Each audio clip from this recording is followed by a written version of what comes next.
Bonjour, merci d'être présent. J'ai intitulé le titre, déjà un peu long, L'arbre dans l'art. Alors c'est vraiment ce dont on va parler, hein, les représentations de l'arbre dans l'histoire de l'art. J'ai mis un souci écologique, pour être très exact, il aurait fallu que je mette aujourd'hui, virgule, un souci écologique. Parce que la préoccupation écologique, elle va apparaître à la fin de la conférence, hein, comme dans le petit texte d'introduction que vous avez pu lire sur le site, hein, tel que j'avais envoyé. Il va bien être question du très fort symbolisme de l'arbre à travers l'histoire de l'art. Et c'est autour de ça qu'on va découvrir un certain nombre d'œuvres, hein, pour aboutir sur le XXe siècle, effectivement, à d'une part des réminiscences des symboles qu'on va étudier, et puis d'autre part, chez certains, un véritable engagement du côté de l'écologie. Voilà, donc je voulais bien repréciser ce dont il va être question. Alors vous avez en introduction, première introduction, une œuvre dont vous devinez peut-être l'origine par la façon dont sont fresquées, on peut dire, les frondaisons de l'arbre, puisque j'ai évoqué le terme de fresque, que vous voyez qu'il y a en plus un encadrement, une arcade, avec un contraste vert-bleu et rouge-orangé très fort, qui donne une belle luminosité à cette représentation.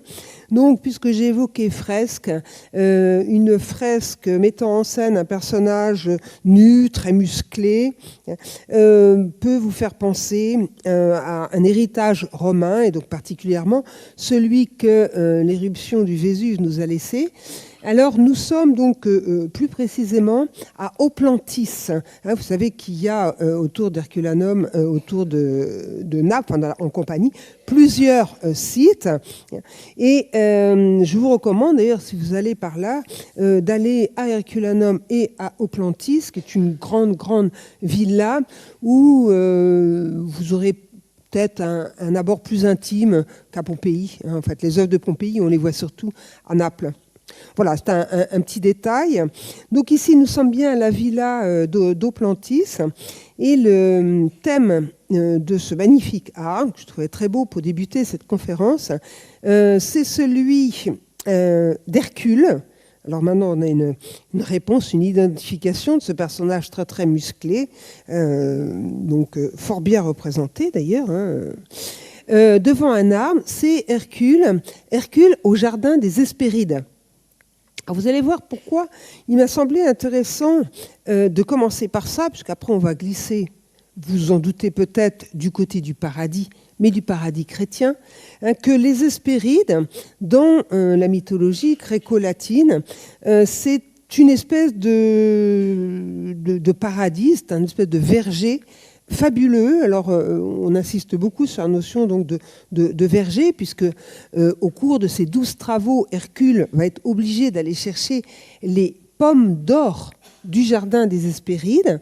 Hein, d'ailleurs, on peut se demander si ces pommes d'or ne seraient pas des oranges, qui étaient des fruits inconnus à cette époque-là, sur le territoire grec. Mais ce verger fabuleux qui est situé aux confins du monde connu, tel que les Grecs pouvaient s'imaginer, résonne un petit peu avec ce qu'on peut connaître, nous, de notre paradis chrétien. Donc, pour ce qui est de l'histoire, hein, vous connaissez certainement les 12 travaux d'Hercule, ou tout au moins vous en avez entendu parler sans les connaître en détail. Donc, le jardin des Hespérides, c'est les 11e travaux. Et là, Hercule va se confronter à Atlas, qui porte la voûte du monde sur les épaules, et qui montre bien cette situation géographique du jardin des Hespérides. C'est aux confins du monde, hein, aux confins de ce qui est connu, c'est-à-dire qu'une espèce de territoire de l'entre-deux. Donc, on arrête là, vous voyez, donc c'est une fresque, hein, les frondaisons sont marquées à coups de brosse assez rapides, le tronc est tortueux, assez noué, Et puis, on aperçoit, c'est assez étonnant, les 2 pommes, supposées être posées là sur un rocher. Voilà, je ne vais pas rentrer dans les détails, mais ça a dû être largement étudié. En fait, Hercule avait confié à Atlas la difficile tâche d'aller les arracher au jardin des Hespérides. Donc voilà, lui-même n'a pas vraiment pénétré complètement à l'intérieur. On garde ça en réserve, on reviendra peut-être éventuellement dessus. Et cette fois-ci, comme je l'ai annoncé, on va commencer en un premier chapitre par voir, regarder l'arbre du paradis. Alors certains diront « Ah, mais non, moi je sais très bien, il n'y en avait pas un, il y en avait 2. » Oui, il y en avait 2. On va d'abord parler du premier, qui est quand même assez important dans notre histoire chrétienne. Et je vous en offre une représentation peinte par Bruegel le Jeune. Alors c'est important puisque la dynastie des Bruegel est longue. Il y a le père, Bruegel le Vieux, il y a les 2 autres fils, alors il y a le jeune 1, le jeune 2, et puis après il y a les petits-enfants. C'est assez compliqué parfois de s'y retrouver. Ici il s'agit bien du petit-fils du vieux Bruegel, mais qu'importe, il va marcher donc sur les traces de son père, qu'on va retrouver dans le tableau suivant. Concentrons-nous sur ce qu'on voit. Donc c'est un grand paysagiste. Il nous donne une idée assez luxuriante de ce paradis, avec des arbres, avec des fleurs de variétés très diverses, qui appartiennent plutôt à un cadre pas sauvage. On voit des tulipes, la tulipe qui était tellement importante dans la Hollande du XVIIe siècle, et puis des espèces végétales très très variées. Ça correspond un peu au texte biblique. Mais pour ce qui nous intéresse, nous voyons donc cet arbre magnifique, et puis la clairière qui se dessine en arrière-plan à droite. Et puis on voit quelque chose d'assez surprenant, mais vous connaissez bien votre Bible et votre Genèse, vous avez tout de suite reconnu. Adam est au travail, et puis Dieu aussi. Dieu est en train d'extirper du corps d'Adam, qui est pris dans un véritable accouchement, Ève. Ève, dit-on, née de la côte d'Adam, alors qui est une interprétation aujourd'hui un peu ancienne, puisqu'il serait plutôt question d'une naissance du côté d'Adam, ce qui change profondément donc le sens, avec une femme qui n'est pas inféodée à l'homme, mais qui est à côté, avec une vision de l'existence de nos ancêtres du côté de d'un personnage double, masculin-féminin, qui aurait été séparé par Dieu. Bon, je ne vais pas rentrer dans les détails théologiques, mais je sais que certains d'entre vous s'y intéressent beaucoup, donc je voulais bien préciser que cette vieille représentation correspond à l'époque où on disait de façon uniforme que Ève était née de la côte d'Adam. Pour l'artiste, c'est pas rien à représenter. Et il s'en sort quand même pas trop mal. Donc c'était une mise en bouche, puisque maintenant les voilà tous les deux en train d'évoluer à longueur de journée dans ce lieu complètement édénique, où toutes les créatures végétales, animales vivent dans une harmonie absolument parfaite. Les lions, les tigres, les chats, les chiens, enfin tout ce que vous voyez, tout le monde s'entend très très bien. Et un jour, toujours un tableau donc de Bruegel, mais cette fois-ci c'est le père, c'est Bruegel de velours. C'est pas très important, mais je préfère le préciser et dire quand même que ce tableau est au Louvre. C'est quelque chose de très important. Un tableau avait été commandé par le cardinal de Milan. Donc c'est la phase suivante. On voit toujours tous les animaux d'espèces variées. Et curieusement, pour montrer l'immensité, la scène dont il est question se trouve vraiment au loin, dans un arrière-plan, qui m'amène là encore à grossir la scène, que vous allez facilement identifier, puisqu'on voit 3 personnages, les mêmes que tout à l'heure. Dieu en avant, on devine, une forme un peu lourde, avec Ève et puis Adam, nus, bien sûr, puisque la notion de nudité et d'habillement n'existe pas au paradis. Et Dieu, très nettement, montre un arbre. C'est là qu'on arrive au plus près du thème d'aujourd'hui. Et cet arbre, c'est l'arbre de la connaissance, l'arbre de la connaissance du bien et du mal, que Dieu présente. Et dans le même temps, il interdit à Adam et Ève d'y toucher. En gros, ils ont droit à tout manger autant qu'ils veulent dans le paradis qui est absolument immense, sauf celui-ci. Alors, c'est tout à fait passionnant cette histoire quand on connaît un petit peu l'homme, puisque dès lors que quelque chose est interdit, eh bien on le désire. On pourrait presque dire que l'arbre de la connaissance du bien et du mal, c'est l'arbre de désir. Au paradis naît quelque chose qui n'existait pas jusqu'ici, c'est le désir. Alors, l'histoire devient absolument palpitante. Bien sûr, vous connaissez l'issue. Puisque c'est interdit, la femme, très sensible au désir, alors on ne va pas dire qu'elle faute, on va dire qu'elle a cette intuition de vouloir connaître quelque chose qui est caché au paradis. C'est le mystère de la dualité entre le bien et le mal. Peut-on dire qu'il s'agisse d'une faute ?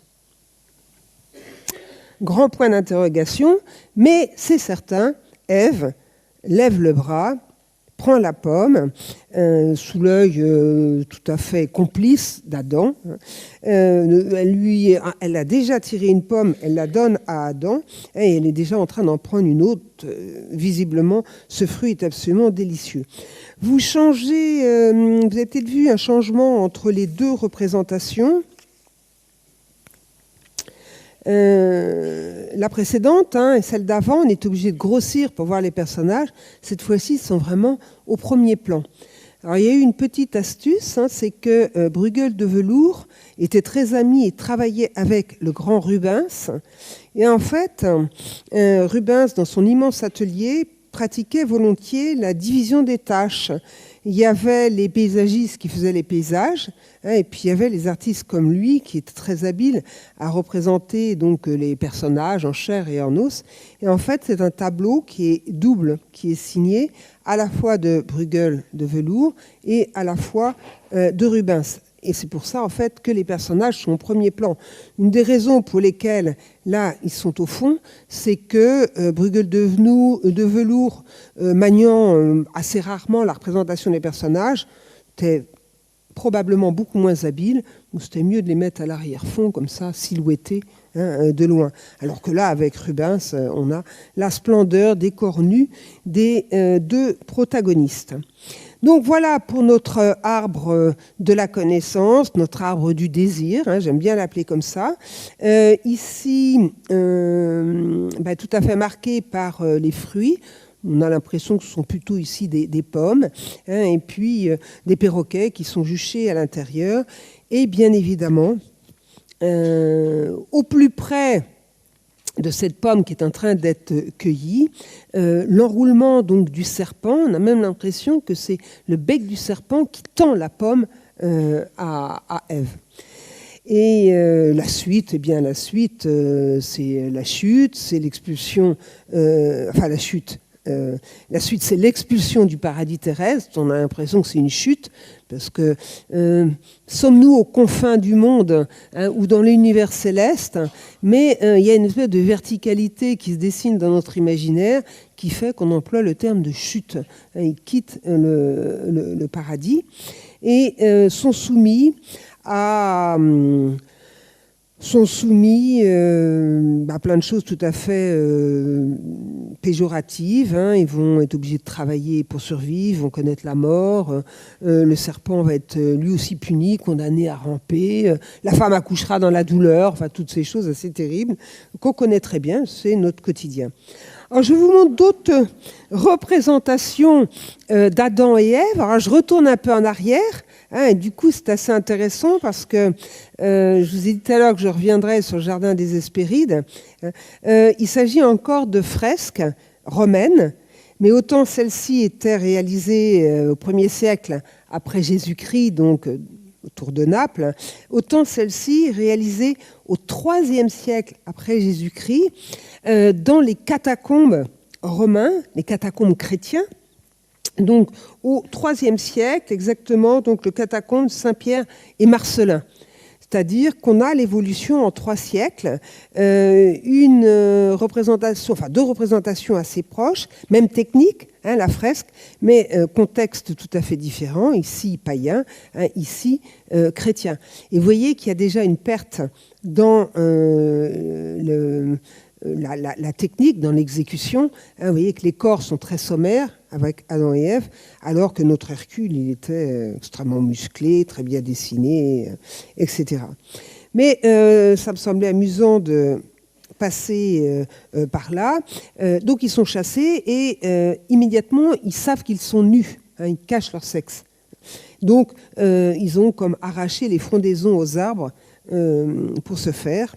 C'est immédiat, hein, parce que le serpent est encore ici. Alors on en voit d'autres. IIIe siècle. Maintenant, nous sommes au Xe siècle. Alors, ça vous fait sourire, évidemment, un personnage un petit peu sur leur garde à vous, jambes égardées, végétation sur le sexe. Hein, on reste dans la même approche. Dites-vous bien qu'au Xe siècle, les représentations sont rarissimes. Hein, il n'y a pas de fresques. Et c'est surtout dans les livres, hein, qu'on trouve, alors de façon très rare encore à cette époque-là, des enluminures. Et il s'agit ici d'une enluminure de ce qu'on appelle les Beatus, hein, qui sont donc des commentaires de l'Apocalypse illustrés et principalement, essentiellement en Espagne. Je ne rentre pas dans les détails. Retenez donc le terme de Beatus, du moine Beatus de Liébana. C'est extrêmement célèbre. Mais les Espagnols donc, ont créé une imagerie donc, assez superbe, tout à fait personnelle, enfin tout à fait originale, hein, on dirait, avec une certaine géométrisation. Alors, il y a eu un peu une perte sur la représentation anatomique des personnages, ce qui vous a fait sourire d'ailleurs, je pense. Mais c'est quand même très géométrique. Vous pouvez voir la symétrie donc, des feuilles le long de la ramure de l'arbre, une raideur du tronc qui l'assimile pratiquement à une colonne, donc ce qui renforce ce très très beau mouvement du serpent qui s'enroule tout autour. D'une façon générale, donc une structure très très appuyée, puis un jeu coloré intéressant. Donc des arbres comme ça, vous n'en verrez pas beaucoup. Hein, c'est pour ça que je tenais vraiment à ce que vous le découvrez. Puis évidemment, les feuilles triangulaires là, sur le sexe, prêtes à rire. Et ce qui est amusant aussi, c'est les regards. Regardez bien les regards d'Adam et Ève. Hein. L'un comme l'autre, tournés vers le serpent. Adam n'a pas l'air très très fier. Regarde ce qui va se passer, hein, avec Ève. Enfin, ça s'est déjà passé. Et puis, boum, 5 siècles encore. Hein, les mêmes au plafond de la chapelle Sixtine. Évidemment, il s'agit d'une fresque, encore, alors avec des représentations anatomiques tout à fait extraordinaires, des personnages superbement bien représentés. On pourrait même parler de figures athlétiques, hein, donc propres évidemment au langage pictural de Michel-Ange. Alors l'arbre, il a une place ici extrêmement intéressante, puisqu'il est au milieu de la feuille, du plafond, hein, et il sert à séparer 2 scènes. Celle du moment de la faute, où Ève récupère la pomme, et de l'autre côté, l'expulsion du paradis terrestre. Donc l'arbre permet une composition qui isole les 2 scènes, à la façon d'une bande dessinée, avant et après. Donc ça, c'est une première chose. Alors, ce qu'on a vu dans la représentation précédente, au niveau des dimensions, il n'y a rien à voir. Ici, on est sur du 30-40 cm. Hein, et ici, on est sur du presque 6 mètres de long, hein, par presque 3 mètres. Donc c'est absolument colossal. Vous savez à quel point Michel-Ange a beaucoup souffert pour réaliser ça. Non, ce qui nous surprend, c'est le serpent à tête anthropomorphique. Et plus encore qu'une tête anthropomorphique, c'est quasiment un corps, et c'est un corps féminin. On a l'impression que cette histoire de faute, entre guillemets, est une histoire de femme, hein, puisque le serpent est tout à fait féminisé, et il s'adresse donc à Ève. Mais alors, ce qui est très très beau, c'est le lien, la poursuite linéaire du geste du serpent anthropomorphique qui donne la pomme à Ève, et de l'autre côté, l'ange, hein, qui tend son bras gauche avec son épée pour mieux expulser Adam et Ève. Et vous avez presque donc ce mouvement continu, hein, alors tout à fait dualiste, hein, c'est vraiment un geste complémentaire entre le serpent et l'ange. Donc le thème dualiste du bien et du mal, il est exprimé ici d'une façon absolument fabuleuse, et il dessine déjà les bras de la croix. Hein, je ne peux pas faire une croix qui commence à se chorégraphier, je dirais presque. Hein, c'est un thème qu'on va retrouver donc par la suite. Donc évidemment, c'est le grand Michel-Ange. Hein, et vous pouvez aussi remarquer qu'entre ces deux corps d'un rosé, une couleur chair assez superbe, hein, dans la partie droite, eh bien, ils sont brutalement vieillis et enlaidis. Hein, donc avec cette expulsion, ils connaissent, je vous ai dit, ils vont connaître la mort, ils connaissent d'abord la vieillesse, hein, et cette vieillesse rime avec ils ont perdu la grâce, hein, ils deviennent laids. Donc c'est évidemment profondément moraliste. Et je terminerai ce chapitre par cette fois-ci une toute petite peinture à l'huile. Alors là, vraiment petite, puisque elle est plus petite que ça. Hein. Elle fait 12 par 17, mais elle est d'une préciosité tout à fait extraordinaire.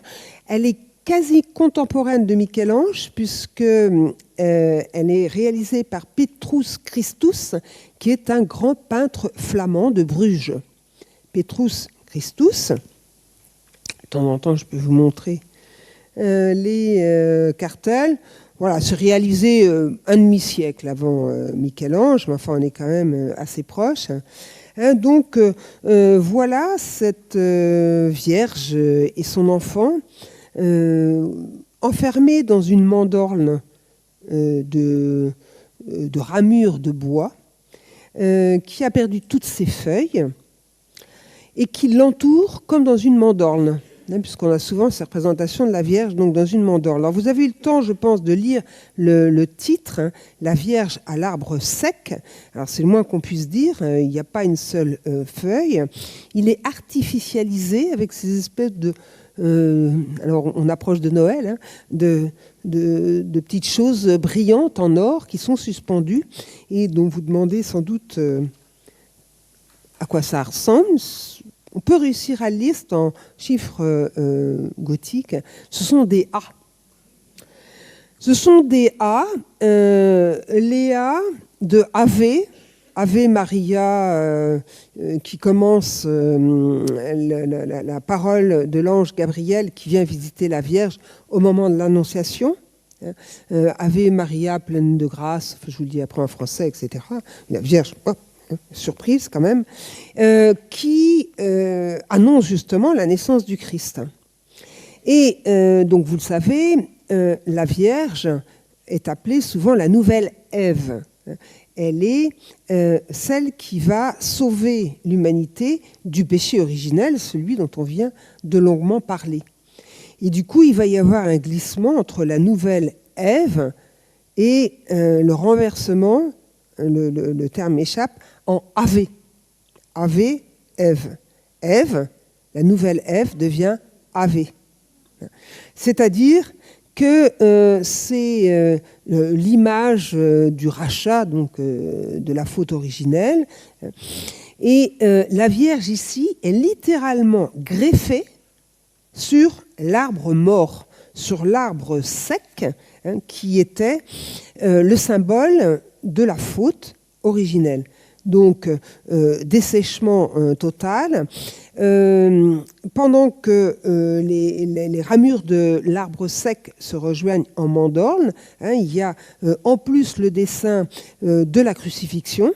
D'accord, la Vierge est la nouvelle Ève, mais il faudra en plus que le Christ meure sur la croix. Mais pour l'instant, il est entièrement illuminé, donc cette multitude de petits A. Donc la greffe, c'est un thème qu'on va retrouver tout à l'heure, même chez les contemporains, sur le plan évidemment symbolique. Eh bien, on retrouve toute cette puissance de vie que symbolise donc l'opération de la greffe. Qu'il y a beaucoup de choses à dire sur cette toile. Je vais peut-être m'arrêter là parce qu'il y a aussi donc le commanditaire et l'ordre de l'arbre, je crois, de l'arbre sec, auquel adhérait justement le peintre Prétus Christus et sa femme. Pour vous dire que ce genre de représentation n'est pas le fruit de alors c'est en partie le fruit de l'imagination de l'artiste, mais ça s'ancre profondément dans une réflexion théologique qui a généré un ordre spécifique à cet arbre sec. Alors, deuxième chapitre qui poursuit, on pourrait dire, toute cette narration que je viens d'élaborer, c'est ce deuxième arbre du paradis dont on parle beaucoup moins. J'ai presque envie de dire qu'il est un peu moins excitant en fait. C'est l'arbre de vie. L'arbre de vie qui lui confère l'immortalité. Donc c'est ce à quoi Adam et Ève ont échappé en goûtant au premier. L'arbre de vie, lui, eh bien, il symbolise la force et la puissance de la vie, de ses origines, et l'importance des racines. Le thème racinaire, comme celui de la greffe, sont des choses qu'on va retrouver tout à l'heure. Donc il a donné lieu à, bien sûr, beaucoup de représentations. Je vous en ai sélectionné deux. Celle-ci, parce qu'elle est absolument éblouissante et vous avez pu la rencontrer au cours de vos voyages. Vous pouvez le voir, le sol réalisé en mosaïque sur toute la nef donc, d'une immense église qui se trouve dans les Pouilles à Otranto. Alors, je pense que si vous êtes allé dans les Pouilles, vous êtes fatalement passé à Otranto, où se développe cette mosaïque qui est réalisée avec 600 000 tesselles. Les tesselles sont les petits carrés qui composent une mosaïque, dans une nef qui fait 54 mètres de long par 28. Alors, c'est un peu colossal. Ce qui est dommage, c'est qu'il y a beaucoup de touristes et on n'a pratiquement jamais cette vue qui ici a été prise, je ne sais pas trop comment, mais depuis le plafond, sans doute avec une nacelle. Et là, vous avez donc les colonnes de cette nef. Donc cette mosaïque absolument extraordinaire, conçue par un moine, raconte une multitude d'épisodes donc de la Bible. On peut même reconnaître ici l'arche de Noé au hasard. Je n'ai pas du tout l'intention de vous les nommer tous, puisque ce n'est pas l'objet de notre conférence. Mais voilà, ça, vous comprenez donc cette narration d'ailleurs qui n'est pas vraiment parfaitement bien organisée logiquement, temporellement, etc., mais qui réunit tous les épisodes par... tous ces épisodes sont organisés autour du tronc de l'arbre de vie, qui part véritablement ici d'une souche autour duquel semble se rassembler un certain nombre d'animaux. Et puis, il y a ce tronc duquel part, ça et là, donc, des branches sur lesquelles donc, sont positionnés les différents épisodes bibliques, essentiellement donc, de l'Ancien Testament. Donc, l'arbre devient le principe organisateur de la représentation imagée de la Bible. Et il va l'être très très souvent, puisque finalement, c'est ce qui dessine le schéma de toute cette histoire biblique composée de multiples éléments. On va donc la retrouver. Alors, l'arbre de vie qui se trouve à Otranto. Il est réalisé en pleine époque romane, enfin à cheval entre le roman et le gothique, fin XIIe siècle. Et ici, nous nous retrouvons donc en Italie, à Florence, à la Renaissance, au XVe siècle.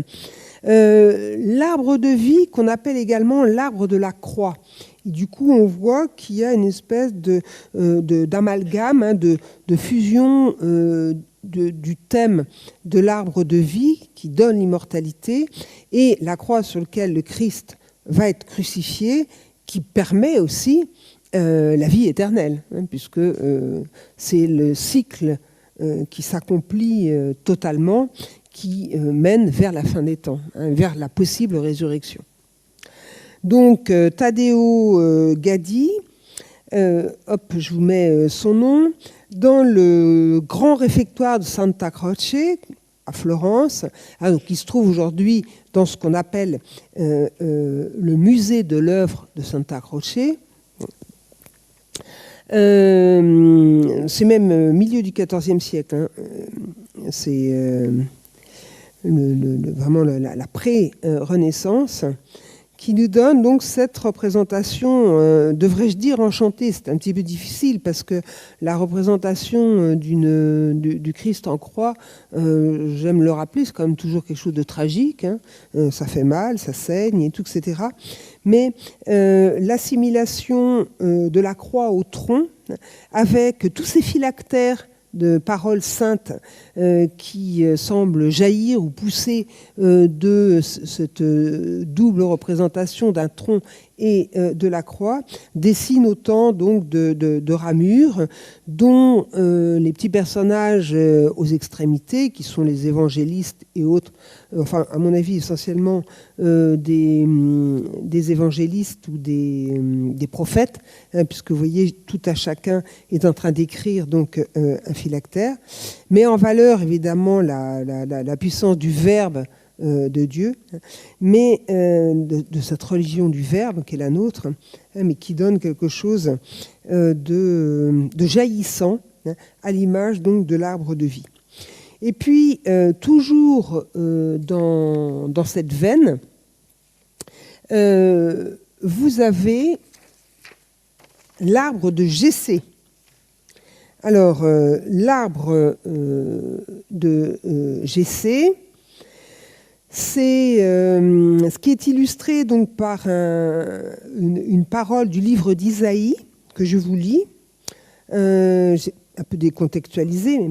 Puis, un rameau sortira du tronc de Jessé et un rejeton naîtra de ses racines. Alors, qui est Jessé ? Jessé, Isaïe, il y a les deux noms, j'ai vérifié. Jessé est le père du roi David et le fils de Ruth, de l'union de Ruth et Boz. Pour vous restituer un peu la généalogie, parce que le propre de l'arbre de Jessé, c'est de dresser la généalogie du Christ depuis la rencontre de Ruth et Boz. Ruth qui est en train de glaner sur les bords du champ donc du riche et puissant Boz, d'où va naître Jessé, qui est le père donc du roi David et de David à Salomon, etc., arrivera donc jusqu'à la naissance du Christ. Alors, je répète la phrase, puis un rameau sortira du tronc de Jessé et un rejeton naîtra de ses racines. C'est exactement ce qui est représenté ici dans cette enluminure. C'est une enluminure datée donc du XIIIe siècle. Et il y a une transformation assez notable de l'époque romane à l'époque gothique de ce thème. À l'époque romane, Jessé est toujours représenté au sol, proche de la terre, ce qui est assez logique. Donc il est assimilé à la terre, au terreau, d'où peut pousser véritablement une branche. Et puis, à l'époque gothique, il reçoit beaucoup plus de confort et on le voit invariablement représenté dans son lit, en train de dormir, quand tout d'un coup il y a carrément un arbre qui lui pousse, évidemment ça prête à sourire. Et vous voyez, parce qu'on va le voir tout à l'heure chez Klimt, que les branches ont tendance à se rouler les unes sur les autres. Alors il y a aussi un effet du cadrage. Hein.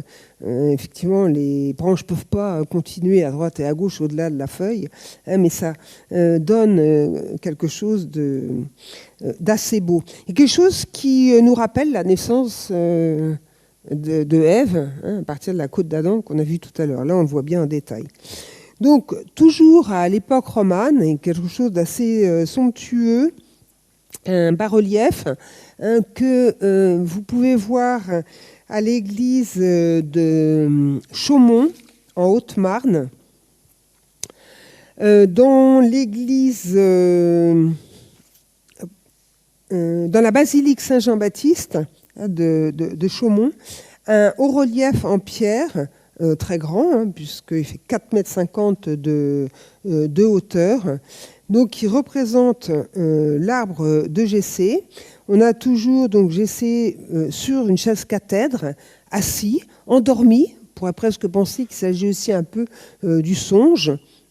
Et l'arbre lui pousse dans le dos, là, visiblement, sur le côté. Donc ce qui est fabuleux ici, c'est que c'est en bas-relief et que les personnages en fait sont perchés sur les branches pour bien comprendre cette généalogie du Christ qui nous mène par le tronc à la verticalité jusqu'au Christ, hein, et la Vierge au Christ, donc tout en haut.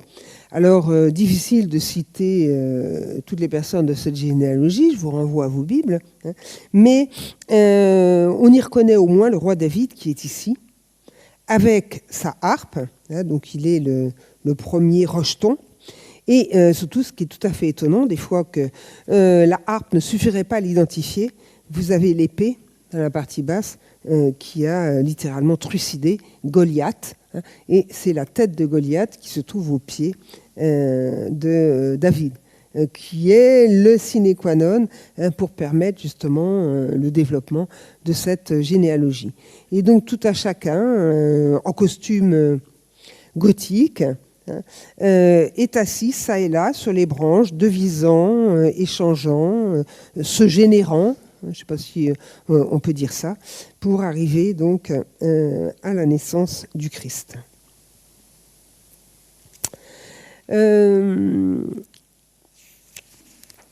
On évolue hein, dans notre histoire de l'art. J'ai l'impression d'avoir bien planté le décor. Hein. On est en Occident, dans une civilisation qui est vraiment qui s'est développée sur la base du christianisme. Donc nous sommes pétris de ces symboles. Hein, vous allez les voir évoluer, se transformer, se retrouver sous des formes différentes. Je ne savais pas trop comment appeler ce chapitre. Et comme je le trouve assez expressif, et puisque je mêle des peintures d'origine tout à fait variées, j'ai appelé les arbres romantiques, pour dire qu'il est question donc de grands récits assez expressifs. Donc, qui me permet donc de parler de personnages emblématiques des mille et une transformation de l'homme à l'arbre, de l'arbre à l'homme. J'ai beaucoup hésité, je vous ai montré qu'une toute petite partie de ce tableau, que j'aime beaucoup, parce que je m'aperçois que je le montre très très souvent, mais il est tellement complexe que j'ai choisi de vous montrer que cette partie-là. Je vous renvoie, bien évidemment, à son entièreté. Alors, vous pouvez aller le voir au Louvre, il n'est pas très loin de la Joconde. À mon avis, il vaut bien le déplacement par rapport à la Joconde. C'est un des derniers tableaux, enfin, tableau de fin de sa vie du très célèbre Andrea Mantegna. Donc, le tableau s'intitule « Athéna chassant les vices du jardin de la vertu ». Alors, on retrouve bien une dimension très dualiste.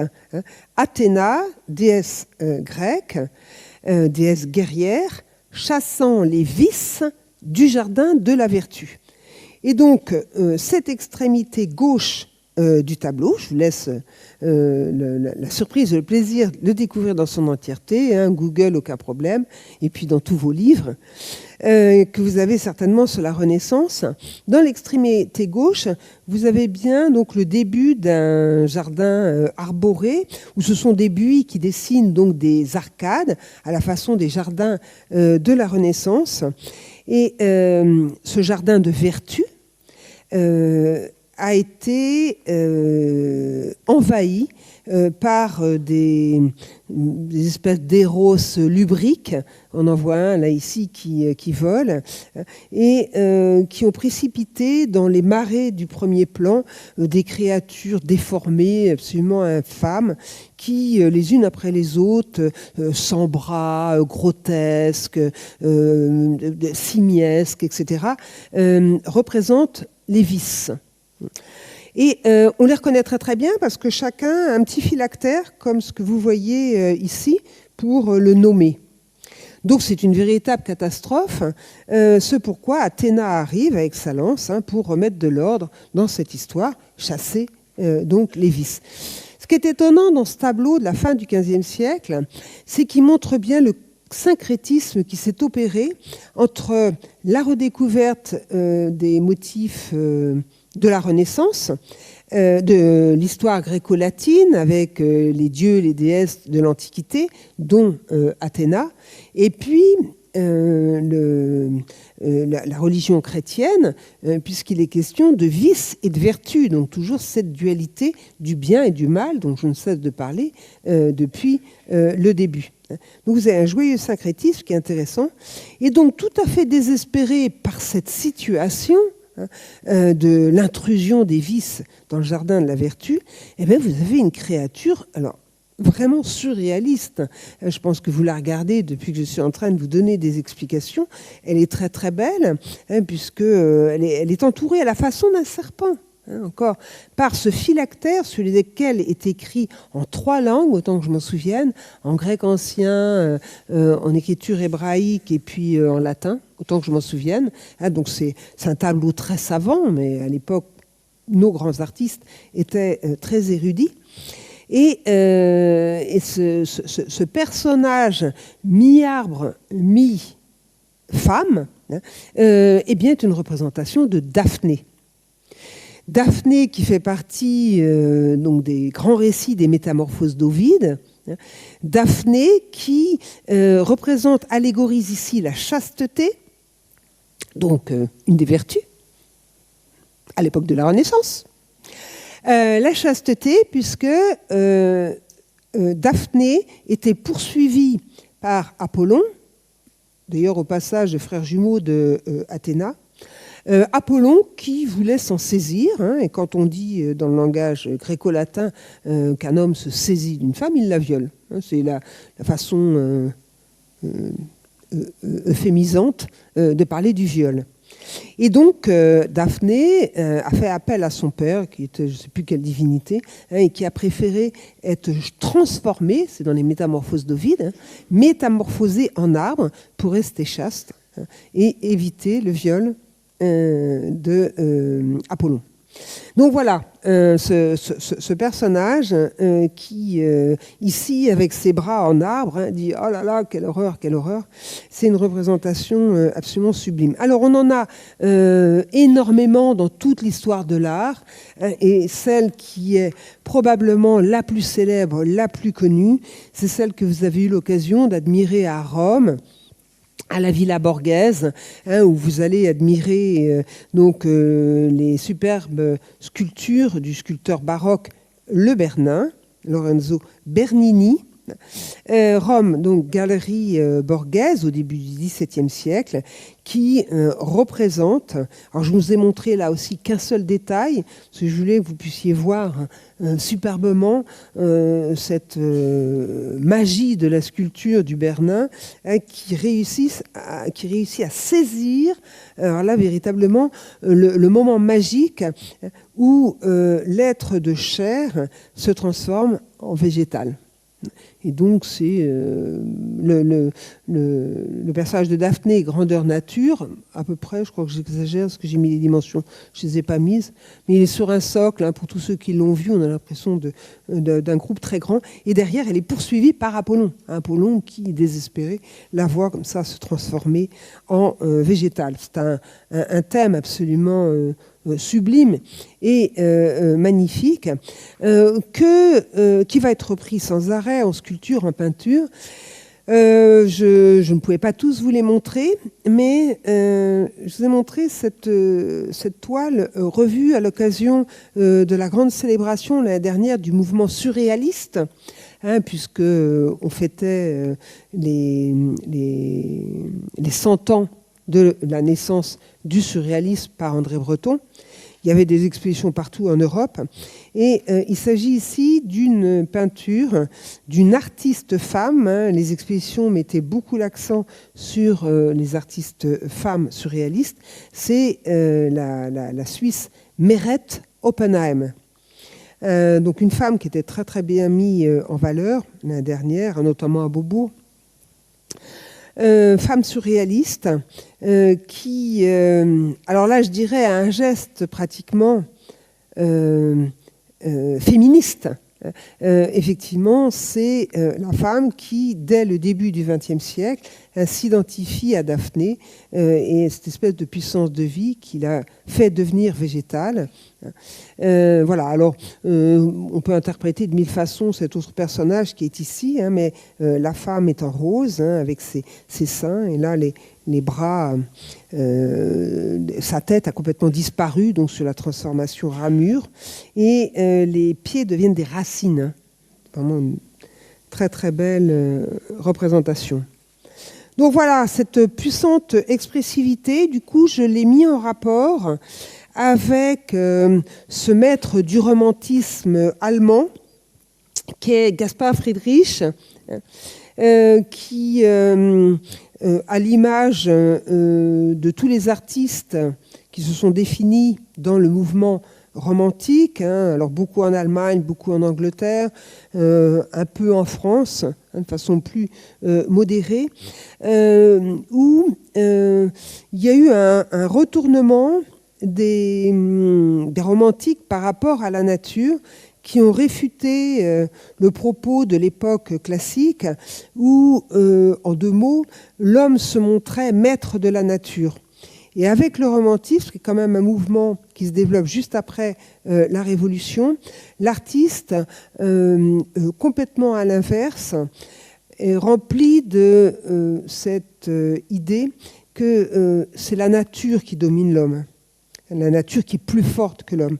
C'est la nature qui impose ses lois à l'homme. Alors je vous parle là du début du XIXe siècle. 2 siècles plus tard, c'est ô combien d'actualité.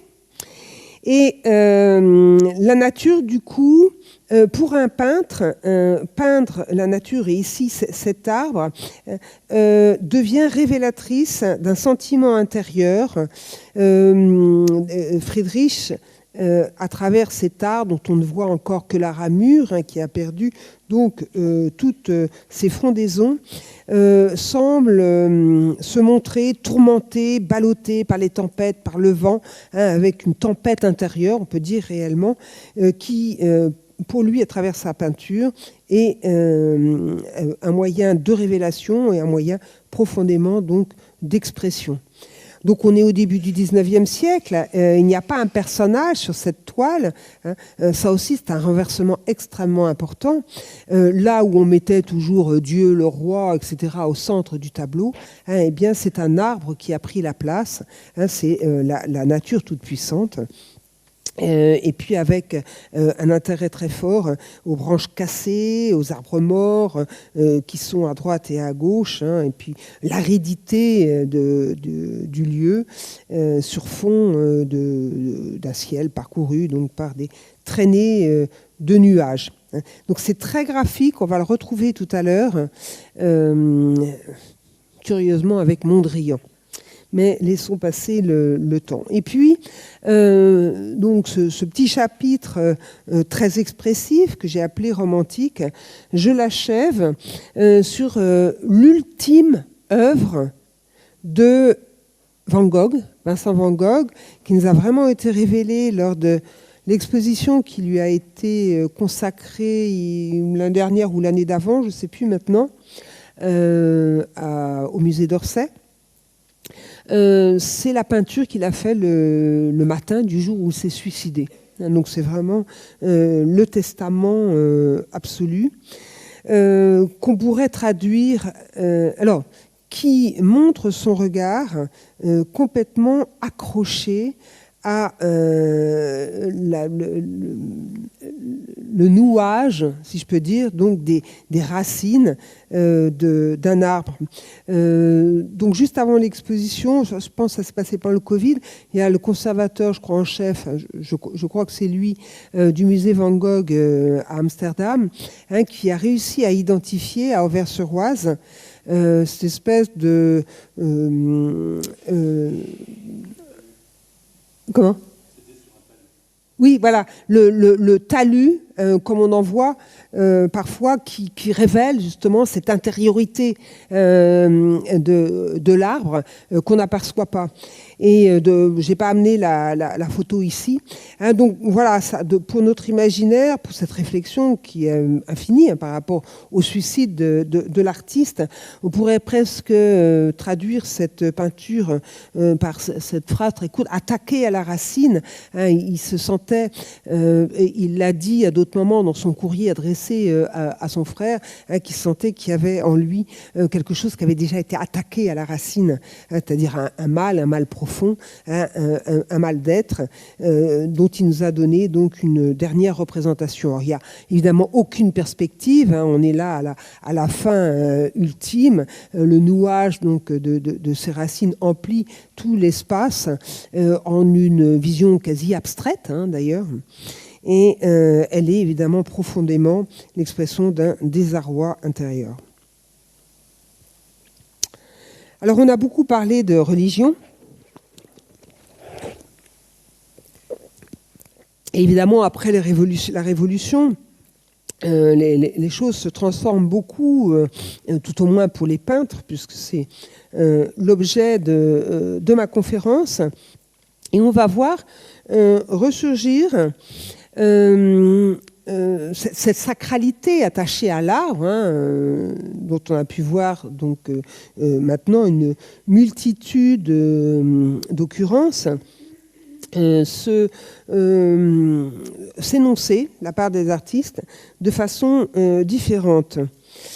Donc je commence par une œuvre moyennement connue, très connue par les historiens d'art. C'est une peinture de Pierre-Henri de Valenciennes, un artiste qui, au début du XIXe siècle, donc toujours à l'époque romantique, mais alors lui c'est un grand classique, va quand même réussir à faire valoir le genre du paysage comme un genre noble dans l'histoire de la peinture.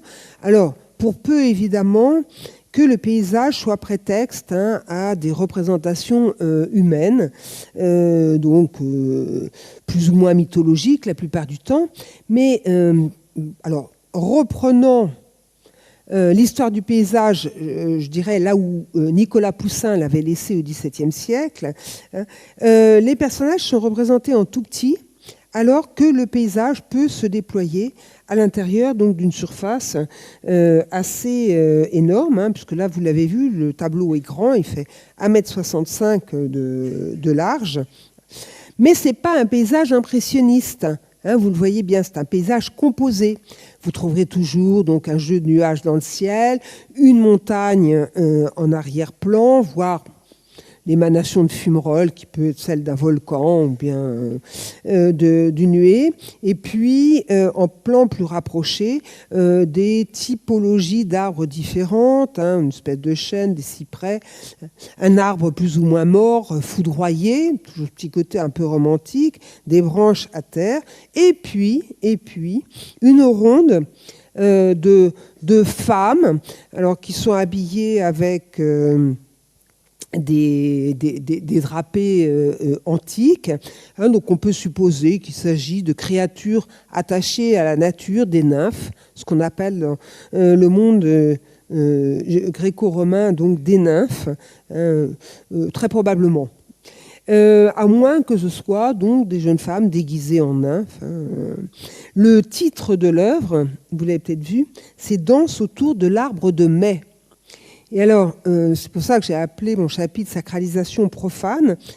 L'arbre de mai, ou dit encore le mât de mai, puisque on pouvait dresser comme ça des mâts, enfin transformer l'arbre en mât, était célébré depuis le Moyen-Âge, c'est une très très vieille tradition, pour célébrer la vigueur retrouvée de la végétation au mois de mai, puisqu'on est effectivement en plein printemps, et qui donnait lieu à une fête un peu mystique, une espèce de sacralisation autour donc de ce thème végétal qui est celui de l'arbre. Alors un peu comme j'ai dit tout à l'heure, l'arbre est célébré à la place d'une créature divine. C'est pour ça que j'ai appelé ça sacralisation profane.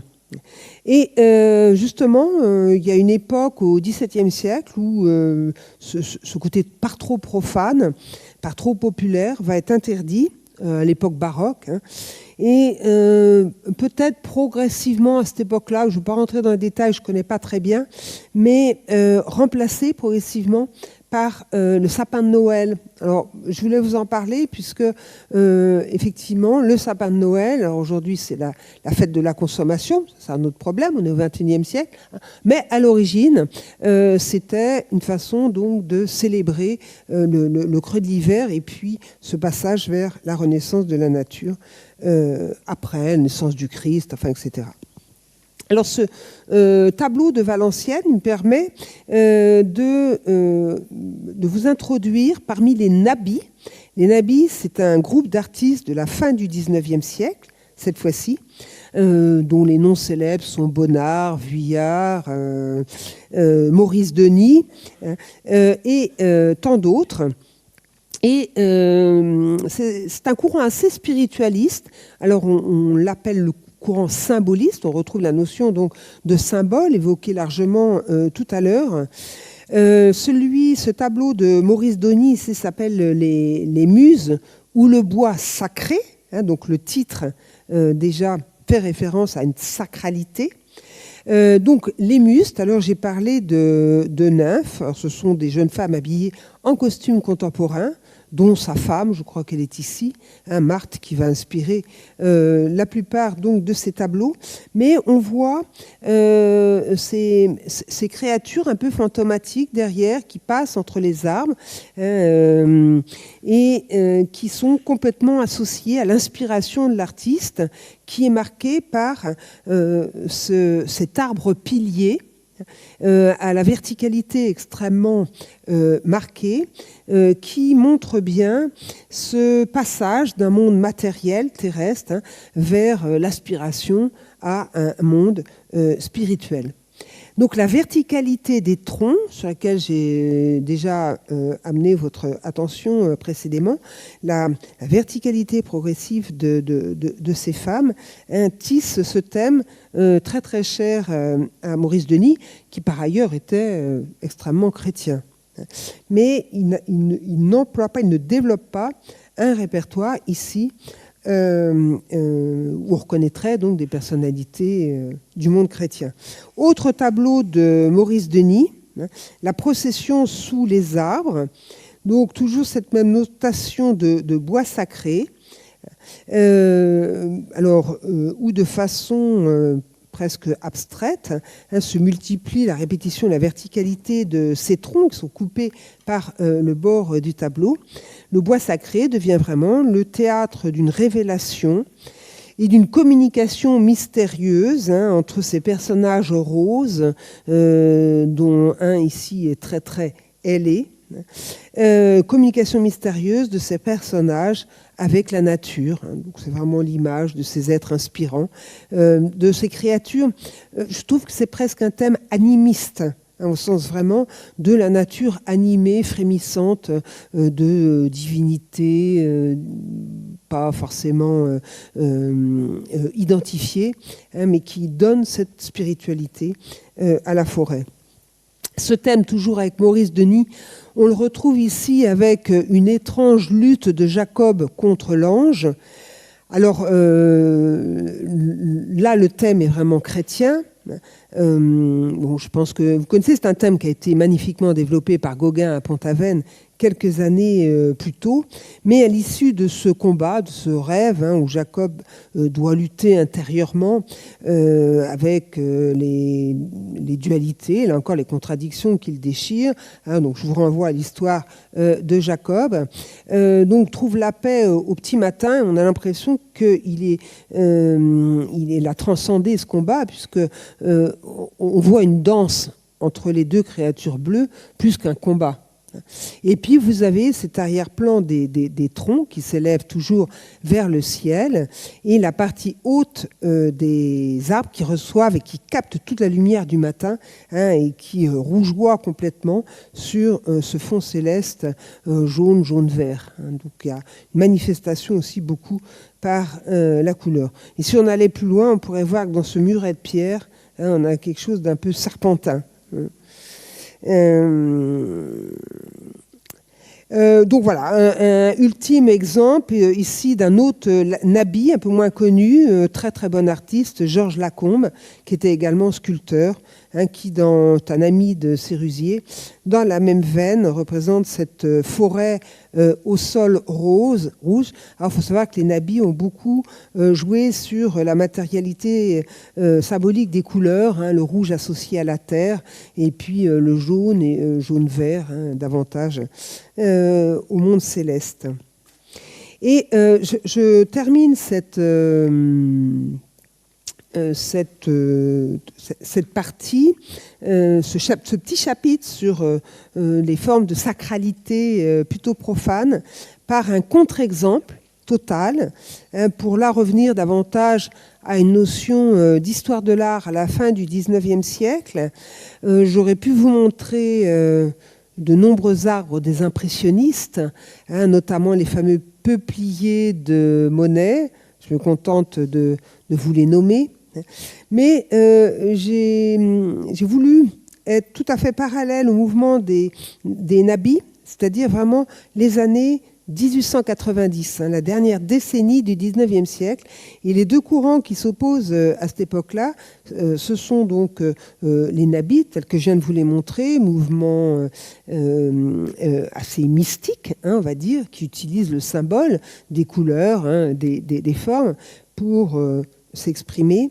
Et puis, de façon antagoniste, le mouvement des post-impressionnistes, ceux qu'on a appelés les néo-impressionnistes ou encore les pointillistes, qui, à l'instar de Seurat et de Signac, qui fut la grande figure tutélaire de ce mouvement, objectivise un peu l'approche intuitive des impressionnistes de cette division donc de la touche en la systématisant par la production d'une multitude de petits points qui, utilisant les couleurs complémentaires, réussissent à restituer un sentiment intense de luminosité. Alors cet artiste, il n'est pas du tout connu, mais je ne sais plus où je l'avais vu, une exposition. Si, je l'ai vu à l'exposition de la collection, justement, du peintre Signac. C'était à Orsay, il y a quelques années, et qui avait révélé des artistes plus ou moins connus, dont notre Achille Lauge, qui a habité essentiellement toute sa vie vers Carcassonne et en fait qui a développé son travail pointilliste complètement en marge de Signac et de ses copains qui eux sont vraiment aujourd'hui rentré dans l'histoire de l'art. C'est assez remarquable parce que la luminosité de ce qu'on dirait cet arbre en fleurs, hein, ce cerisier, dans des teintes très très pastel, est tout à fait remarquable. Donc là, on est dans une vision objective, totalement objective, hein, où il n'y a pas de symbolisme, si ce n'est la beauté de cet arbre en fleurs. Alors, d'un autre côté,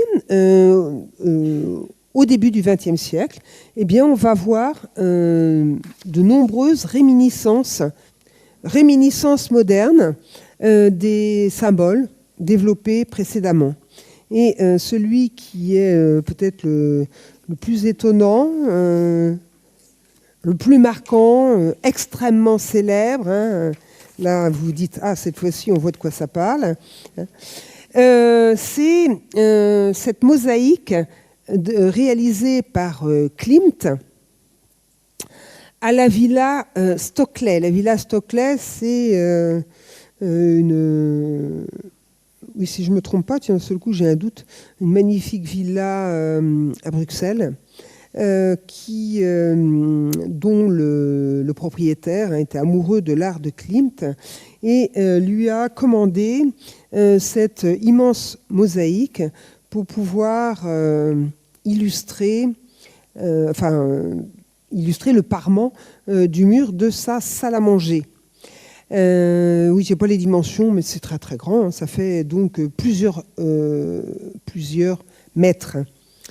Et ici, Klimt a illustré justement l'arbre de vie qu'on a évoqué tout à l'heure. Alors, j'avais hésité à vous le mettre quand j'ai évoqué l'arbre de vie, mais j'ai préféré garder la progression historique et de vous le resituer là dans sa période du XXe siècle. L'arbre de vie, l'arbre de l'immortalité, hein, comme je l'ai énoncé, où au centre de cette composition, les branches sont alors là vraiment traitées graphiquement en forme de spirale. Et la spirale, c'est un motif oriental en fait qui suscite une idée de permanence en fait, de continuité que Klimt a jugé vraiment adéquate hein, pour symboliser cette idée de l'immortalité.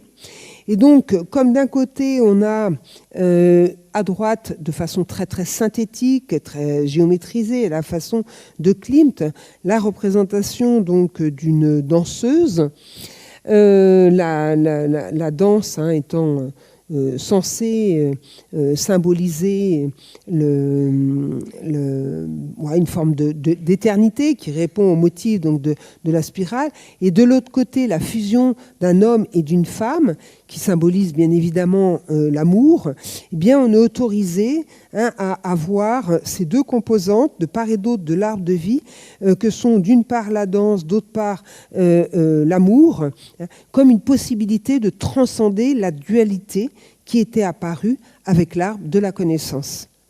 Comme si on avait droit alors, voilà, à pouvoir, dans certains moments de vie, à transcender cette dualité qui nous déchire, le bien, le mal, etc. Les oppositions autour donc, d'activités comme la danse ou de phénomènes donc, comme l'amour. Et notez ici, ces détails qu'on trouve souvent dans la peinture de Klimt, alors là, ce n'est pas une peinture, c'est une mosaïque, cet oiseau noir, hein, ce corbeau noir, donc perché sur une des branches de l'arbre de vie, qui est justement le signe un peu néfaste, il est noir, hein, de la dualité, de la séparation du bien et du mal. Et puis vous avez toute la construction du sol, hein, qui est faite donc de mosaïques colorées, florales, à l'instar du style de Klimt et la forte utilisation bien évidemment du doré hein, qui est la couleur de la sacralité. Donc, dans le même thème, je trouve ça intéressant de voir les deux à côté. Un arbre de vie désigné ainsi par Séraphine de Senlis, une artiste femme associée au courant de l'art singulier, on va dire, ou de l'art brut. Je ne vais pas rentrer dans ces subtiles différences, mais ou art naïf, se sont imposées à partir du XXe siècle. Donc c'est Séraphine de Senlis qui était tout simplement une bonne, attachée au service de personnages de la bourgeoisie. Il y a cette expression complètement spontanée, intuitive, qui exprime la force de vie, la sienne, qui au milieu du travail harassant qu'elle se plie tous les jours, trouve la force de vie d'exprimer la vigueur qui l'anime, et puis la jubilation, j'irais jusqu'à dire la jouissance, de triturer les couleurs et les matières, et donc qui retrouve spontanément des expressions très proches de ce que fait Klimt dans l'idée, et qui se traduit ici donc, par des espèces de bourgeons, de fleurs qui explosent autour d'un axe vertical, toujours. Je vous montre donc même un détail de ces peintures. Alors, je crois que vous êtes beaucoup à avoir vu le film de Séraphine de Senlis. Donc je ne m'attarde pas trop sur le personnage, mais je vous en montre donc des images. Et arbre de vie, alors au XXe siècle, on dirait qu'on s'intéresse davantage à l'arbre de vie qu'à l'arbre de la connaissance, puisque c'est ce que reprend aussi Matisse, alors dans un contexte très différent, puisque cette fois-ci, on est juste après la guerre. Et Matisse alors propose, il est convié et il propose, c'est un peu les deux, à concevoir une chapelle à Vence, et de fil en aiguille, de réussir avec un architecte donc, à la faire construire, et à concevoir tout le mobilier intérieur et puis surtout tous les vitraux. Là encore, je pense que vous êtes nombreux à avoir visité la chapelle de Vence, donc réalisée par Matisse à la fin de sa vie. Mais je dirais qu'à la différence de Klimt, à la différence de Séraphine de Senlis, pour Matisse, il faut y voir l'œuvre d'un vieil homme qui est un miraculé de la vie, alors sur les 10 dernières années de sa propre vie, puisqu'il a été opéré en pleine guerre d'un cancer des intestins. Alors, vous voyez, en pleine guerre dans les années 40, on n'était pas au top quand même, je pense, de la médecine. Et malgré tout, grâce à de brillants chirurgiens, là où il était acculé à mourir, il a eu un petit rab assez important dans une vie d'une dizaine d'années. Et il le dit lui-même, il s'est senti vraiment totalement ressuscité. Alors, ce n'était pas la différence de Maurice Denis que j'ai évoqué tout à l'heure, ce n'était pas du tout Matisse, quelqu'un qui adhérait à la religion chrétienne, mais dans l'échange avec une sœur dont j'ai oublié le nom, dominicaine, si je ne me trompe pas, toute prudence, avec qui l'a veillé pendant qu'il était très très malade. Il a entretenu donc des échanges évidemment très forts quand vous luttez contre la mort. Et cet arbre de vie réalisé dans les vitraux de la cathédrale de Vence, c'est un peu la résultante ou un remerciement. Enfin, il y a quelque chose comme ça de très fort.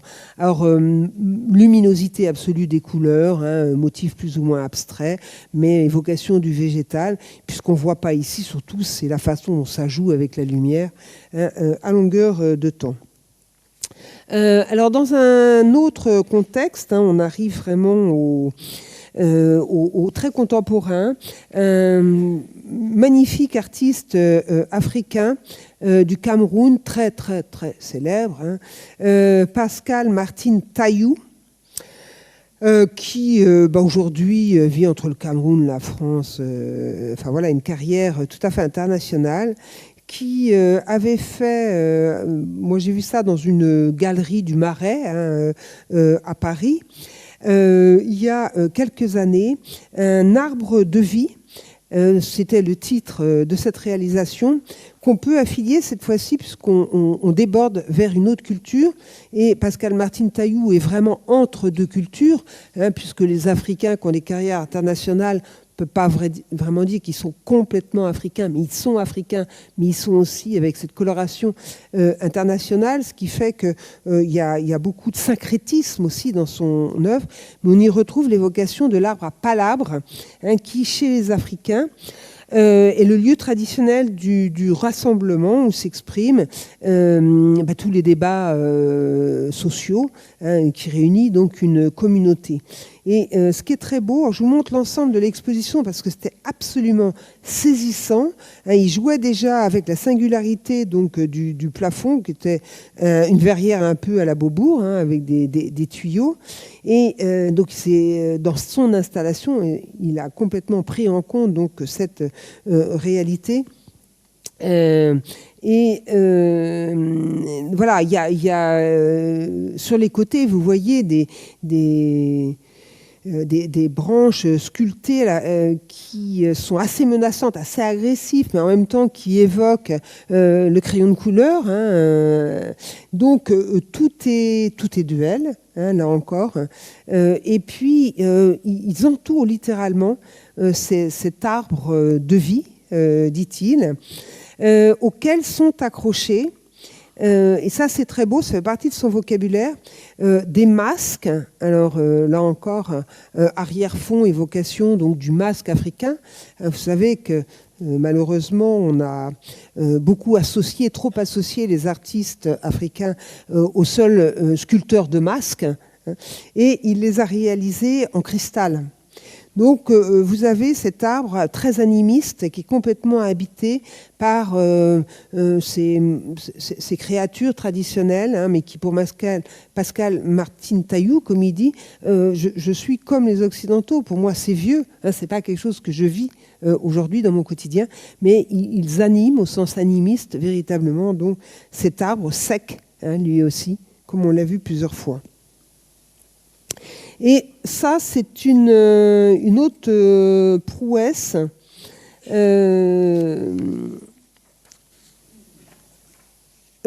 américaine. C'est la seule photo que j'ai, mais elle est déjà assez surprenante. On ne croyait pas que c'était un artiste qui s'est mis à bomber son arbre avec des couleurs artificielles. C'est beaucoup plus beau, beaucoup plus profond. L'artiste s'appelle Van Aken. Il a entrepris en 2008 de greffer, on retrouve l'idée de la greffe, 40 variétés rares de fruits issus d'un ancien verger new-yorkais qui avait été miraculeusement sauvegardé. Et il a réalisé ça sur un tronc unique. Donc Van Aken, c'est quand même un fils de fermier qui est rompu à ces techniques de la greffe. Il a choisi donc un tronc extrêmement résistant, un prunier, tandis que tous les fruits qu'il a greffés, pêche, abricots, cerises, font partie d'une même famille. Elles sont toutes porteuses de noyaux. Et ces espèces se distinguent toutefois par la forme et la couleur de leurs feuilles, par la taille, le goût de leurs fruits, bien évidemment, etc. Donc, l'artiste a composé sur un ton très très long, greffe après greffe, ça a duré très très longtemps, un bouquet complètement hybride et multicolore qui fait que, au printemps, fleurissent en même temps toutes les espèces des fruits précités. Donc une floraison absolument magnifique qui a nécessité 5 années de maturation à raison de 3-4 boutures par branche pour vous donner les détails. Et donc elles explosent là en 40 nuances de rose, de blanc, de rouge, de pourpre. Alors si vous voulez savoir, il a au jour d'aujourd'hui reproduit son travail dans 16 sites. Donc c'est quand même très très spécifique. Et alors après la floraison, il y a la récolte. Imaginez que vous ayez chez vous, qu'est-ce qu'on mange aujourd'hui, des abricots. Va chercher dans le jardin les abricots, allez un petit peu de prunes. Vous faites votre marché dans votre jardin. Voilà, alors évidemment, entre la denrée et son site de production et son lieu de consommation, eh ben, vous avez le circuit court le plus étroit qu'on puisse imaginer. À l'époque où vous savez, ah mon Dieu, ce soir je vais manger un ananas, j'aurais pas dû vous le dire. Voilà, les fruits qu'on mange représentent donc des circuits longs, comme on dit, assez terribles. Donc c'est déjà un engagement aussi très engagé sur le plan écologique. Donc, comme je vois que le temps m'a rattrapé, je vais finir sur quelque chose que je tiens absolument à vous montrer. Je voulais quand même vous citer Pennon, mais vous signaler également que ces œuvres-là sont au Musée des Beaux-Arts de Nantes. Donc, si vous voulez tout savoir sur ce immense artiste italien qui est issu, qui est un fils de forestier d'un village du Piémont, qui a réussi à faire revivre l'arbre et ses cercles de croissance à partir d'une poutre manufacturée par les hommes, allez au musée, allez le voir. Demandez à suivre une visite commentée de l'immense travail donc de Giuseppe Pennon, qu'on voit ici en train de littéralement fouiller l'arbre, aller au cœur pour comment connaître l'essence profonde et puis révéler aussi des odeurs de résine, de bois. Donc c'est une œuvre extrêmement sensible. Donc, je n'ai pas le temps, mais je savais que c'était beaucoup trop long, de passer par l'arbre de la modernité, Mondrian, que j'ai vaguement évoqué. Mais je voudrais quand même vous montrer ça, parce que c'est l'année où on célèbre l'exposition des Arts déco de 1925. Et le grand architecte Mallet Stevens, avec ses amis nés à Nantes, que sont les frères Martel, j'espère que vous les connaissez, d'origine vendéenne, mais nés à Nantes, avait réalisé pour l'exposition des Arts déco un arbre en béton. C'était une autre époque, arbre cubiste, pour lequel je vous montre d'abord ce petit jardin, ce petit dessin humoristique, l'arroseur tout à fait perplexe, que dois-je faire ? Le voilà en maquette. Et si vous voulez, alors à l'époque, les mannequins posaient devant, les mannequins habillés par Sonia Delaunay, ça vous donne une idée de la hauteur de l'arbre. Il en reste aujourd'hui un exemplaire qui se trouve devant le musée des années 30 à Boulogne. Un musée absolument à découvrir. Et donc, à l'entrée, vous avez, il y en avait eu 6, 8 ou 10, je ne me rappelle plus. Voilà, mais c'était évidemment une autre époque. Je terminerai juste par deux choses. Alors, comme il y a peu de temps, je vais quand même vous montrer cette œuvre que vous avez tous vue à Nantes. Quand même, il fallait le nommer, ce merveilleux Brésilien qui s'appelle Henrique Oliveira, qui avait produit une très très belle œuvre il y a 2 ans, Place Gralin, d'un arbre qui littéralement émergeait des profondeurs du sol nantais, où l'arbre ici réclame ses droits, j'ai presque envie de dire, contre la ville tentaculaire, suraménagée, bétonisée, empierrée, tout ce que vous voulez. Donc ça, c'était le schéma et le résultat était vraiment à la hauteur. Donc je pense que vous êtes intéressé à la réalisation donc, de ces troncs avec du bois de tapume qui au Brésil est utilisé pour construire les palissades de chantier, et à l'origine, dans un souci écologique, Henrique Oliveira avait récupéré donc, tout ce bois, donc c'est la récupération de chantier, et sur une structure donc redonne l'illusion de troncs tout à fait immenses. Ça, je l'avais pris au moment de l'installation, il y a encore les grilles, qui se développe comme un organisme tout à fait parasitaire, une tumeur envahissante, qui attaque le rationalisme de nos constructions. Et la première fois que je l'ai vu, cet artiste, bien des années auparavant, c'était au Palais de Tokyo, dans une œuvre qui m'avait littéralement interloqué, telle que vous le voyez ici, puisque à partir des poutres du bâtiment, qui déjà est un bâtiment écologique, puisqu'au lieu de refaire un autre musée, les architectes ont rénové, réhabilité le vieux palais de Tokyo avec des éléments par endroits comme au lieu unique, assez sobres. Donc c'est pour ça qu'on retrouvait une structure de poutres en bois. Et lui, il avait généré donc toute cette partie-là. Alors, avec la même technique, et qui était profondément étonnant, parce qu'au début, on se disait, mais comment il a pu intervenir dans cette structure immuable, bien rationnelle? Et là, justement, ce que je vous disais, cette notion d'organisme parasitaire ou de tumeur envahissante, mentalement, attaquait notre conception extrêmement rationaliste du bâti, excusez-moi, et de cette vision rationnelle. Voilà, c'est le retour donc de la forêt. Il me reste 5 minutes, donc je vais finir par cette œuvre que j'aime beaucoup, qui est assez singulière, qui est vieille maintenant, mais quand même très célèbre. Elle est réalisée par un des plus grands artistes allemands. Vous savez qu'aujourd'hui, on fête Richter à la fondation LVMH.